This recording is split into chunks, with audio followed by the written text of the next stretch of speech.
how emphatic a declaration can we receive from these shadows cast about us?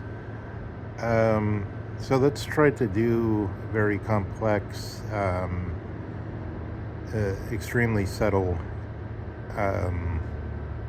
investigation into into the, let's say, the armature or almost the scaffolding of existence. So last time we did sort of the version of existence as through the by way of or the D file, as it were, sort of narrow track that one can only go in like ants in a narrow file to reach through the question of the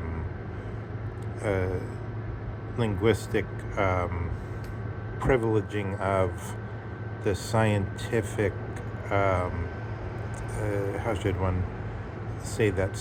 Well, I want to say statement, but also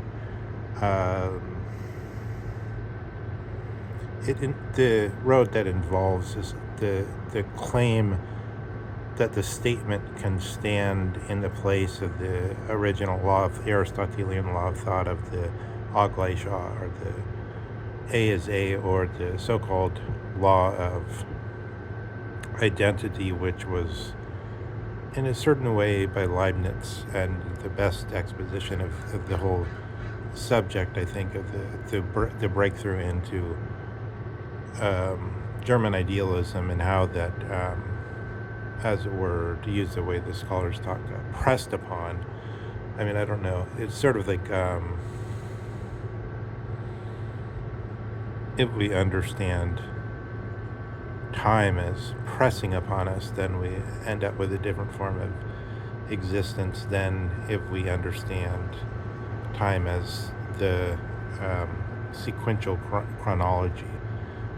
Like 1, 2, 3, 4, 5, this moment, this moment, this moment, this moment.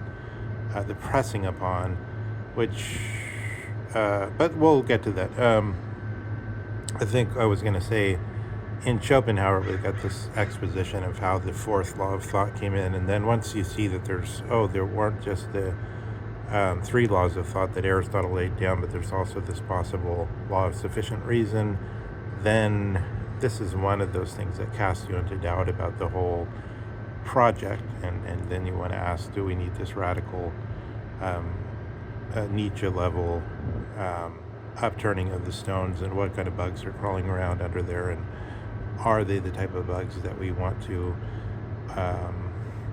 observari, or as it were, to observe in this like full sense of the word, Latin word, observe, that we still have in our phrase observing holidays. Like, people think of observing holidays more as like taking the day off, but observing has the proper meaning still, yet not everyone, I suppose, is fully aware of obeying, or Gehorchen, hearkening to the customs, So there's some customs on certain holidays, Veterans Day or something, and then you're supposed to honor the veterans, and then the obeying here, in the sense, this is the sense of Gehorchen, obey, observe. There's somehow it's like slip from observing the holiday, into obeying, because you have to follow the strictures of that ritual, and try to enter into it as one enters into a Platonic dialogue, rather in contradistinction to talking about a Platonic dialogue. The observation is more on the side of entering into, and therefore more on the side of the theoria. Theoria is the pilgrimage, like the journey to Mecca. That's I don't know if it's observed, but I heard that if you're Islamic, at least once in your lifetime, you're supposed to go to Mecca. The Mecca has become some kind of fantastical concern because the Saudis stripped it away from their rivals and turned it in. It put a big hotel there and things like that.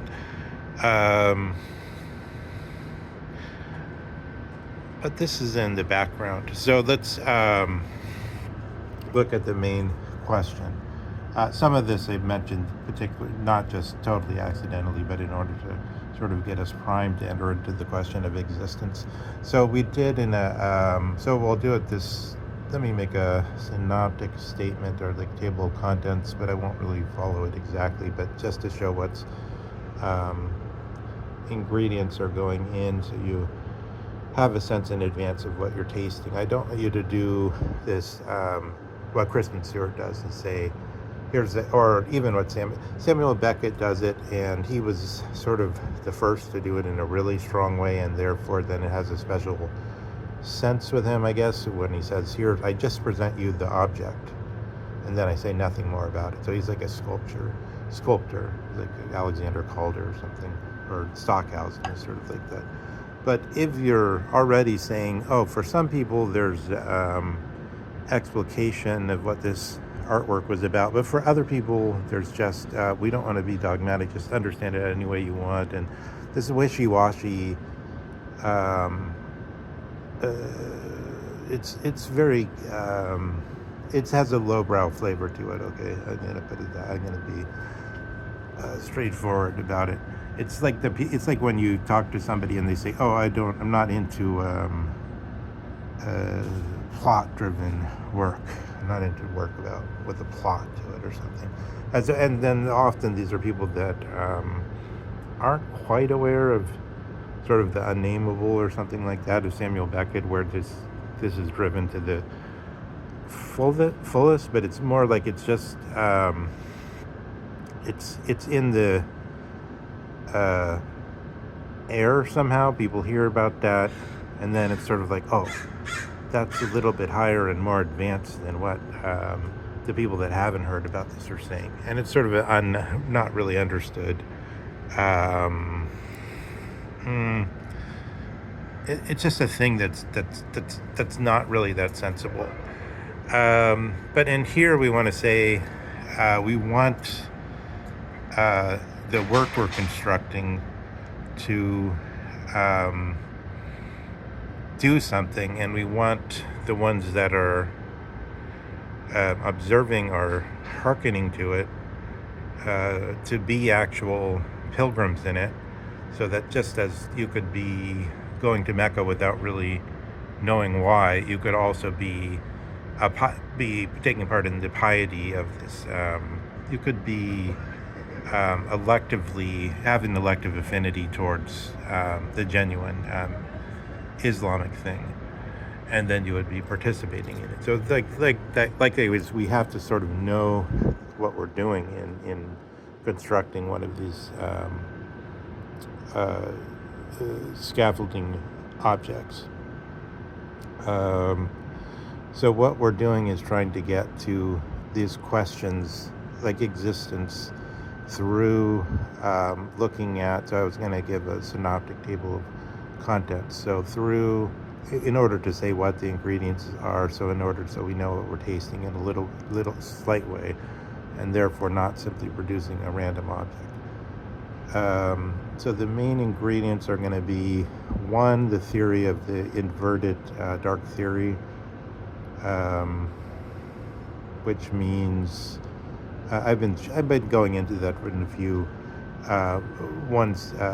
videos directly previous to this, but basically I have like 4 or 5 versions of looking at this moment as a sort of, in Sloterdijk's terms, the return of history. History has come back from its vacation. Dem Urlaub, der Geschichte verrückt.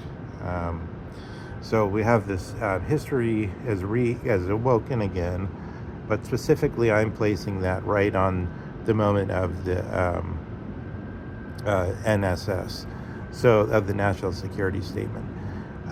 Remember, and I've mentioned this, but I'm just gonna, let me just, for this one, say, this lady in Current Affairs is saying, all of our allies have become enemies or rivals, and the ones that Obama named as the great power rivals, chiefly China, secondarily Russia, although Russia is so noisy in a way, it seems to be the primary one by the way the social media announces it.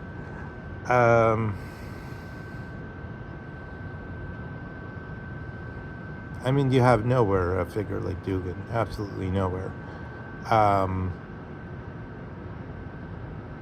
You have some hopes. You hope that she is a philosophic leader, but you have nothing explicit anywhere else. You have kind of the failed carcass of Zizek. So Zizek is one of the ones who signals the awareness of this moment, of this return from the Urlaub, from the vacation, by saying, now either the choice is Trump's barbarism will take over everything, or Europe has to undergo this terrible Hegelian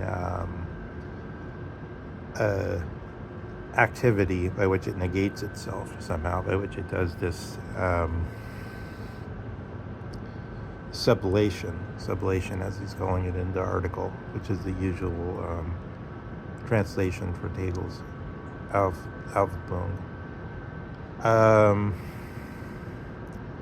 And Kagan, what does Kagan say? Kagan is saying, oh, well, it turned out all the time unipolarity wasn't really due to any of the factors that anyone said when they talk about the unipolar moment, but it was actually totally to do with some other factors. So let's start with that.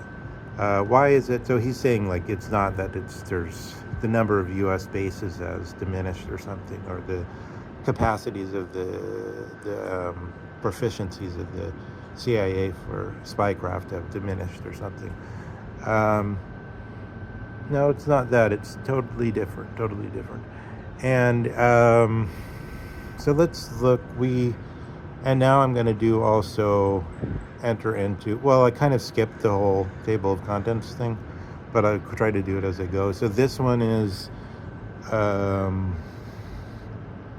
semantic fields by which we can draw a little bit of sense about what the ancients were talking about. So we have, in a previous one I did something on words that were sort of cognates with nous in the Odyssey and Noine or something. It's words of that kind, which means something like awareness. And we gave a version of Noine or some form of Noine in Odyssey where Odysseus thinks that he's been misled by the Phoenicians. He's cursing them, and Athena has cast some kind of almost miasma over him, so that he doesn't know that he's in Ithaca. He doesn't know that he's already returned to home. And then when she tells him verbally, when she speaks to him and tells him what she's done and what's happened, then he knows that he's achieved this moment of the sparkling of the heart of the diamond, and is transfigured. So this is the corresponds to, according to Heidegger, with the Greek notion of presence, with the notion of ontic awareness. And in a certain way, I think we could connect that to when Descartes is talking about, I think he's talking about imago, or some kind of representation, some kind of representation which he regards as cogito, or being thought. He makes a distinction which is difficult, so it's part of what we're trying to get into when we get into the subject of a different road to existence is the Cartesian road. And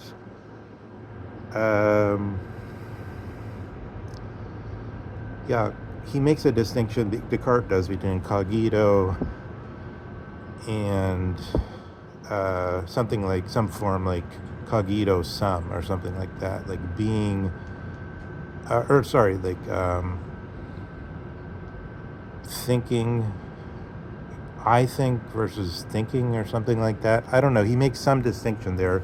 So it's difficult that if we think of the famous saying by Julius Caesar, that vidi vici, we notice something right away, right? There's nothing that the grammarians would then come in and call the proper pronoun. There's no proper pronoun. The word I isn't there. So in this, likewise, so we translate veni vidi vici as I came, I saw, I conquered, but we throw in the I. So in the same way, it's like ergo. The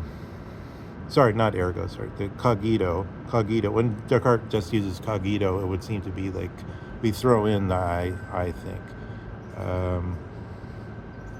Cogito ergo sum. So there's no I there. That's a big point for Descartes. It's the something happening itself, just that there's thinking. And thinking means representing in some way. I think he maybe uses the word imago, as I said. I'm not sure.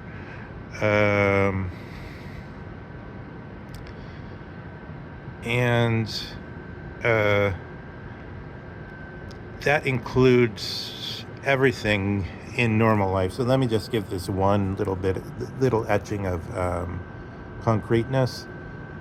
Think of optical illusions, which, however, have no appearance of optical illusions, in which you can repeat objectively, as it were. So such as the vanishing point or sort of asymptotic movement of, say, a crosswalk. Say if you had lines, now I'll say ratiocination. Through ratiocination, through thinking it through, that these lines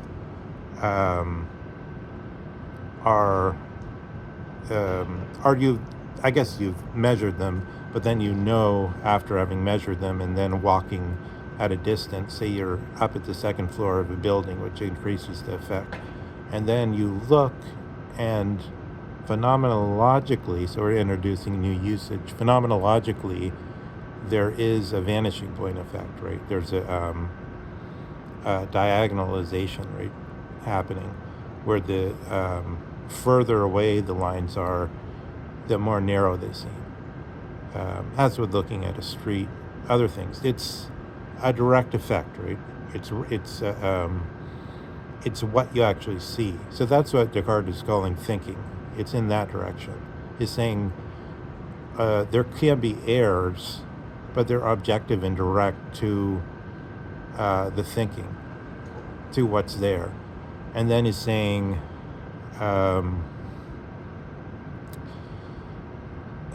there's a lot of operations we could do around this type of stuff. We could then compare extension by measuring the squares that make up in American usage, we would call it crosswalk.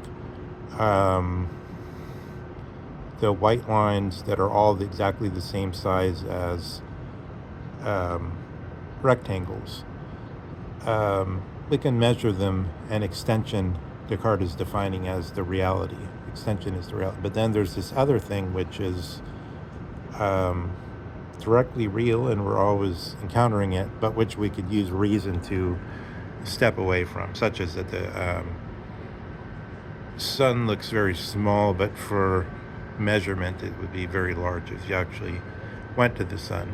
But okay, let's keep that as sort of that's kind of the Cartesian version of presence, I guess. And then we have this other version of the coming into awareness studies in Ithaca, or the Anschauen, the real estate. Something that's present for use, available is really the meaning, in the German sense, I think. But also in the Greek sense somehow. So there's something available, but then there's something attacking it. So now let's look at the third path into this. So we got to superimpose this. So we're putting all these ingredients together. They've been kind of listed. And we did, so we just did the noein, or that part. But there's another word we can look at, which is connected, which is dianoia. So this is still has the thinking, the mind, or whatever you want to call that, the second part of the word, but now the dia indicates sort of either a thinking across or a thinking through. It's like through thinking or across thinking or something like that.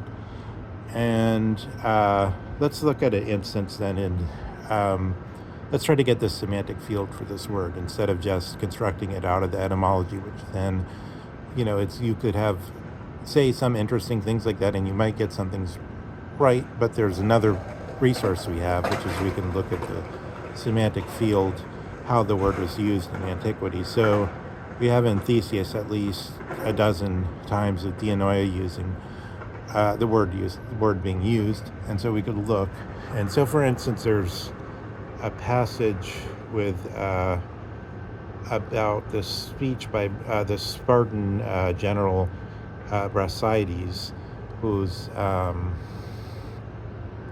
about to engage in this strategy around this decisive battle.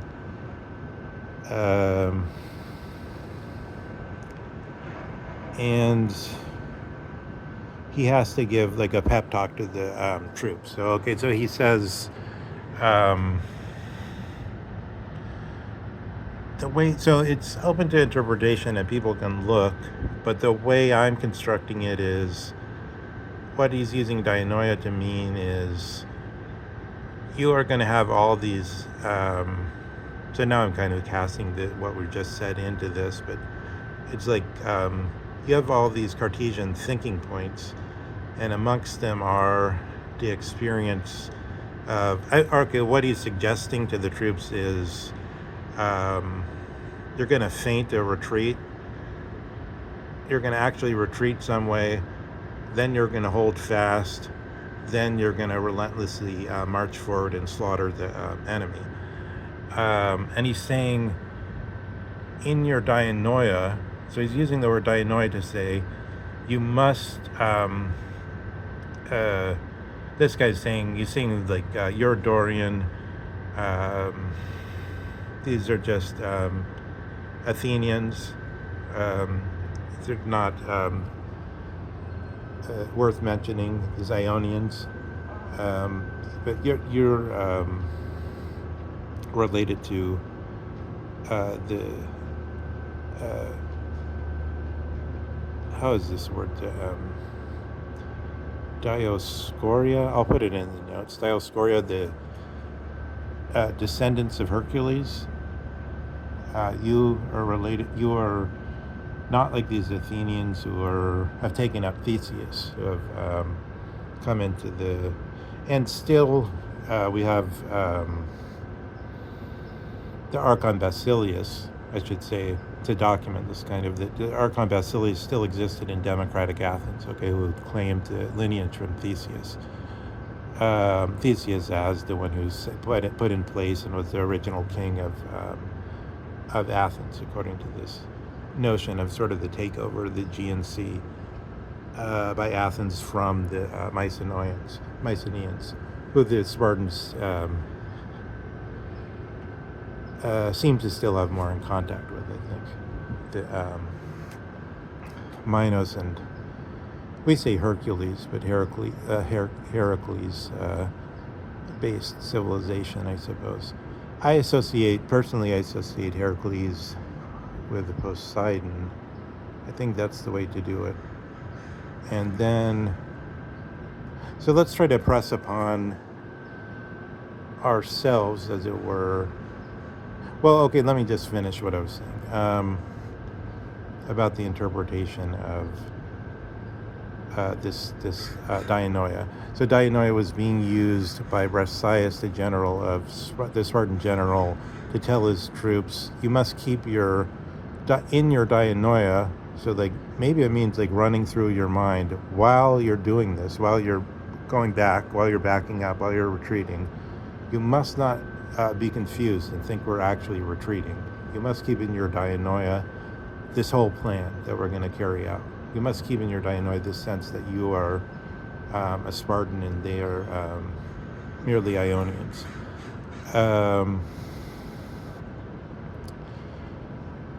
So the dianoia is sort of racing ahead. This is sort of semi-Heideggerian talk.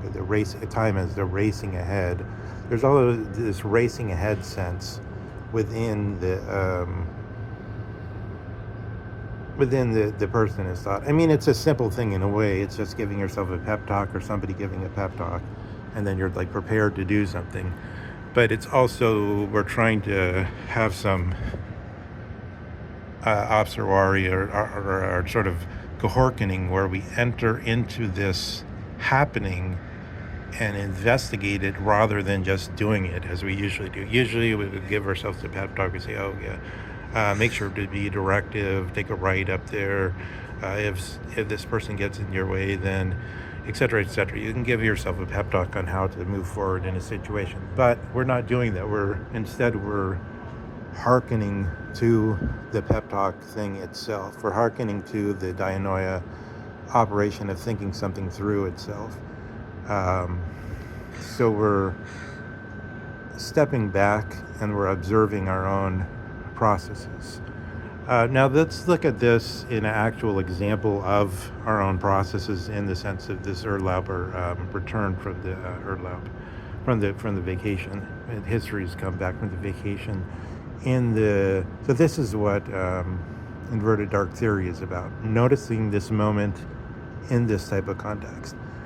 And this moment is the moment, again, of the NSS, National Security Statement, as the renewal of history, boom, of history, like the French Revolution and, or the original Abrahamic dialogic exchanges with Hashem, which is signaled the beginning of Hebrew time. So we have these moments that are, in a way, we could try to think of them as happening within both the dianoetic thing, which is actually involves logos or speech, what we're doing right now. We could enter into this speech, we could observe it, or we could just we could observe it in those different ways that were mentioned by, as it were,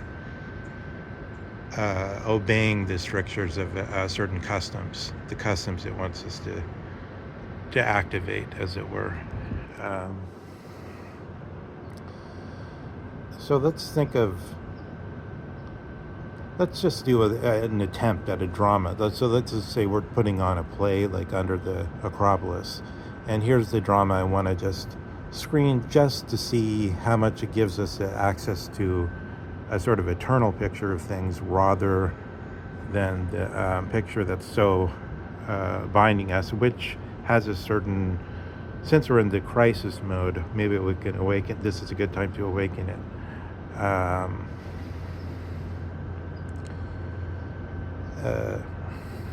So this sort of portal,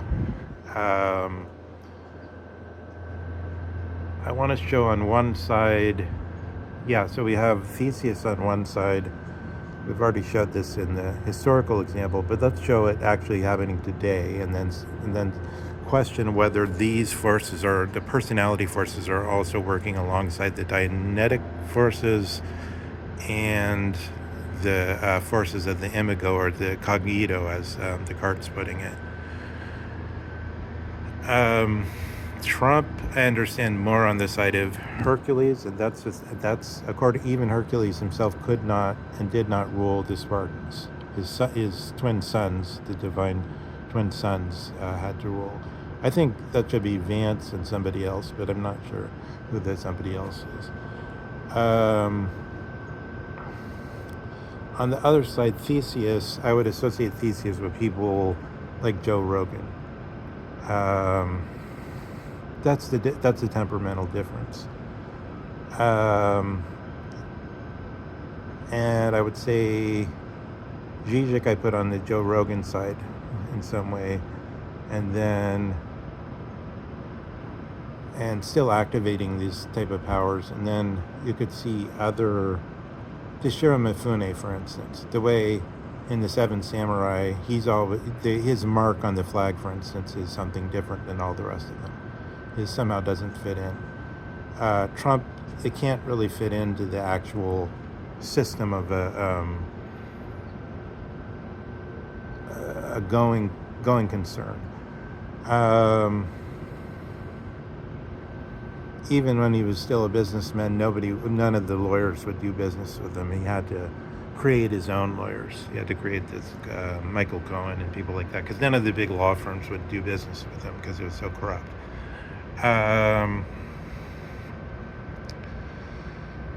So we have, sort of monstrous figure of Hercules on one side, but Hercules then, his two sons are able to to start the kingship in Sparta. And by the way, that strategy in the battle, Amphipolis, I think it's the Battle of Amphipolis. It turned out to work. So the soldiers were able to take in that, as it were, rite or ritual, ritual, custom. They were able to observe the thing asked of them, which in that case was to be steadfast while following out these motions that make it look like they're doing something else.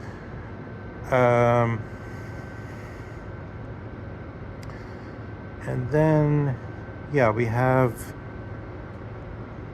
so that's interesting to ask. I mean, we have in Dugin some similar questions that we could connect this to in terms of just the question of the method of the thought. Like, Dugin is talking about Rene Guénon's perennialism, or is that what it's called? Primordialism.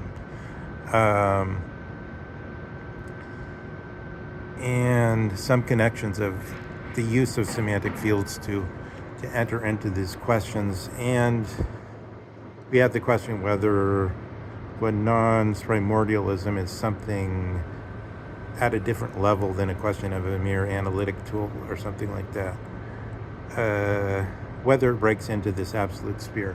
So by setting up these two spheres, so you have Athens, Theseus, Joe Rogan, Zizek, and then you have Sparta with Trump and Ishiro Mifune.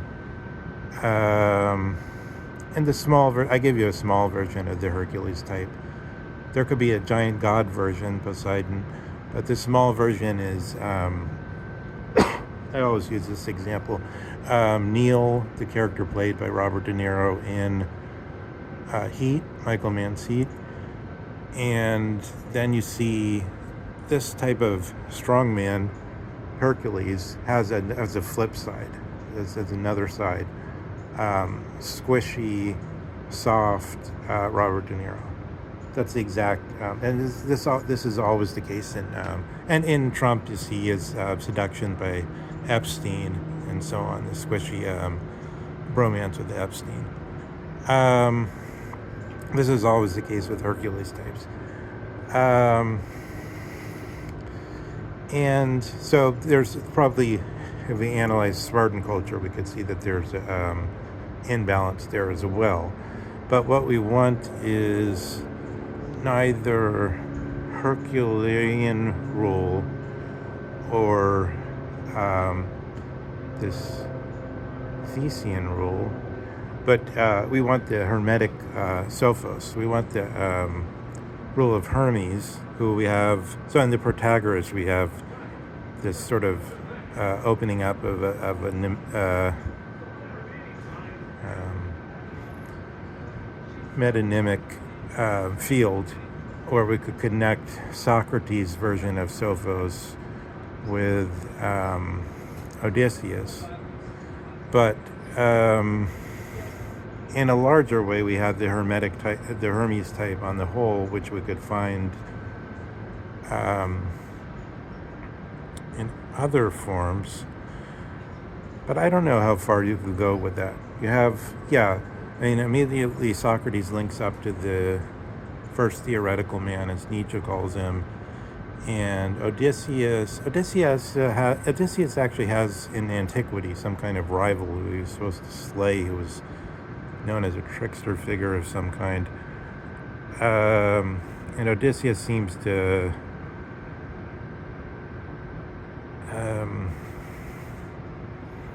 already seem to have very distinct features and be set off against something else.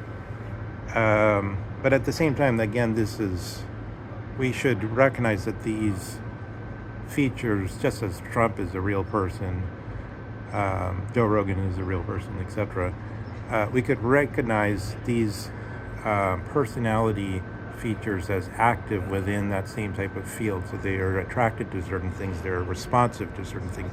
Hercules type isn't going to be responsive to intellect, to dianoia so much. It's responsive to other things.